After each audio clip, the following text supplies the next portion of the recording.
আজকে আর্মসের ওয়ার্কআউটে স্টার্টিং করেছিলাম ট্রাইসেপস দিয়ে, স্কাল ক্রাশার আর ক্লোজ গ্রিপ বেঞ্চ প্রেস এই দুটোকে অ্যাড করে সুপার সেট করেছিলাম। এটা করেছিলাম আমি 4 set.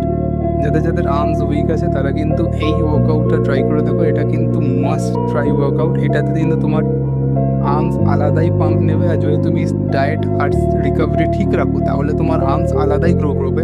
Just try this for once. কিন্তু হ্যাঁ, এটা কিন্তু বিগিনার্সদের জন্য না, এটা কিন্তু অ্যাডভান্স লেভেলে অথবা ইন্টারমিডিয়েটদের জন্য।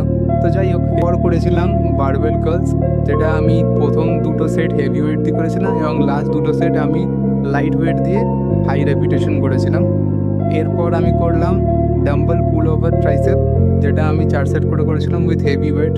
আর এরপর লাস্ট আমার যেটা সবসময় আমি নিজের ওয়ার্কআউটে চেষ্টা করি সেটা হচ্ছিল কার্ডিও, 10 থেকে 15 মিনিট।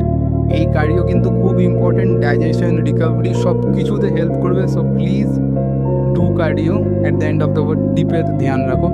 ব্যাস এটাই। সবাই হেলদি থেকো, ভালো থাকো অ্যান্ড ফাটি ওয়ার্কআউট করো।